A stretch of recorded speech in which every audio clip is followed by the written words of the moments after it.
अस्सलाम वालेकुम नाज़रीन, आपका होस्ट मेहदी बलोच आपके साथ है। आज हम बात करने जा रहे हैं जिस शख्स की उसका नाम है यूसुफ शाहीन। यूसुफ शाहीन ने सदर जनरल ज़ियाउल हक़ की मार्शला में उन्होंने जो किरदार अदा किया उसका आज हम जिक्र करेंगे। उसके बाद जो है यूसुफ शाहीन के जो लिखी गई किताब हैं उनका जो है वो हम जिक्र करेंगे। उसके अलावा यूसुफ शाहीन ने जो जो शायरियाँ की हैं उसका भी जिक्र करेंगे। तो सबसे पहले आते हैं शायरी पे। जो यूसुफ शाहीन की शायरी है वो सिंध की मकबूल जो सिंगर है आबदा परवीन साहिबा, उन्होंने गाना गाया था सिंधी में कि शल घोट थिए अण मोट थिए अमड़ इया आस जीजल इया आस। ये जो सॉन्ग है इसकी शायरी जो है वो यूसुफ शाहीन की है। शल घोट थिए अण मोट थिए। और हम बात करें अगर मरवे सूं सिंध न डेसूं, जो बड़ा एक मकबूल सॉन्ग है सिंध का, वो भी यूसुफ शाहीन ने उसकी जो है शायरी की थी। मरवे सूं सिंध न डेसूं हर कह बात भाई। उसके बाद अगर हम बात करें सदर पाकिस्तान था जो जनरल ज़ियाउल हक़, जिसने जो है वो मार्शला लगाई और भुट्टो को कैद में डाला, तो उसने सबसे पहले कहा कि पाकिस्तान में जो कानून बनने जा रहा है वो इस्लाम का कानून होगा और इस्लाम के नाम पे जो है जो भी सज़ाएं होंगी वो भी इस्लामिक जो है वो पनिशमेंट्स होंगी। जिसमें ज़ियाउल हक़ ने ये कहा कि अगर चोर होगा तो उसका हाथ और पाँव काटा जाएगा।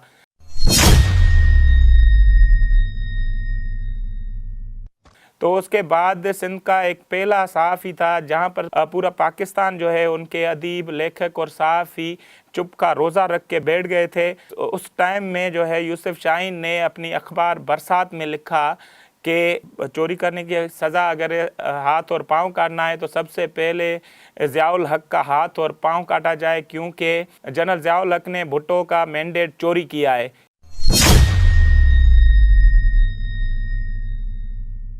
जब ये बात ज़ियाउल हक़ के पास गई और उनकी कानों पे पड़ी तो उसके बाद यूसुफ शाहीन के ऊपर जो है वो मुकदमा चलाया गया और उसको जेल कर दिया गया। ये अभी बात चल ही रही थी और उसके बाद जो है पूरे मुल्क में वकला हों, शायर हों, सहाफ़ी हों, अदीब हों, चाहे जो MRD तहरीक जो पाकिस्तान की सबसे बड़ी तहरीक थी,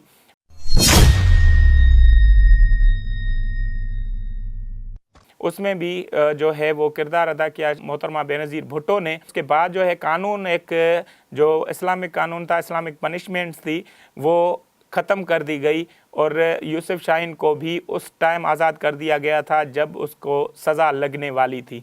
यूसुफ शाहीन की चंद एक किताबें हैं। उसने सबसे पहले एक बगावत की जो किताब लिखी वो थी विलियम द बास्टर्ड।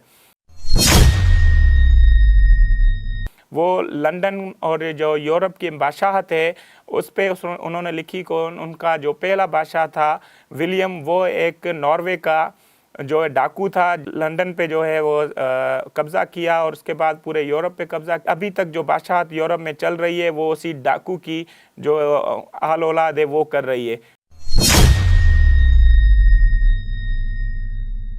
जिसके बाद यूसुफ शाहीन को पूरे यूरोप में जाने पर पाबंदी लगा दी गई।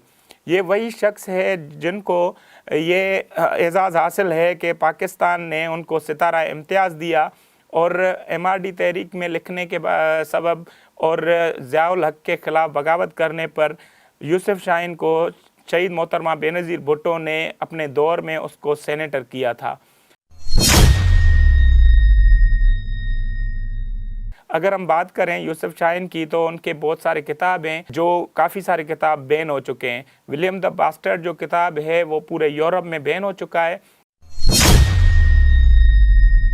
उसके बाद उसका दूसरा किताब था rise and falls of gods, वो अभी तक बैन नहीं हुआ लेकिन मार्केट से शार्ट हो चुका है। अगर हम बात करें जो आखिरी किताब है वो उसने 2020 से 22 के दरमियान शायद लिखा, उसका नाम है treacherous roles of armies world wide.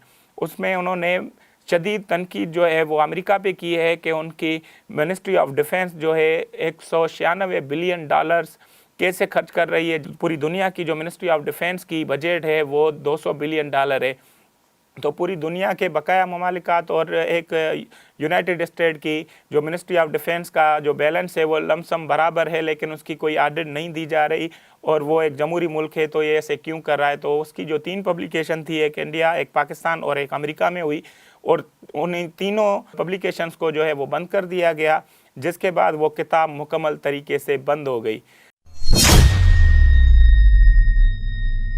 तो ये थे यूसुफ शाहीन, जिनकी एक शॉर्ट जो स्टोरी है वो मैंने आपको सुनाई। यूसुफ शाहीन का जो असल ताल्लुक़ है वो सिंध से है और सिंध के एक छोटे से गांव नसरपुर का रहने वाला यूसुफ शाहीन आज पाकिस्तान में मौजूद है, और जिसकी अखबार जो है बरसात थी, और वो बरसात अखबार भी आज तक चलती आ रही है।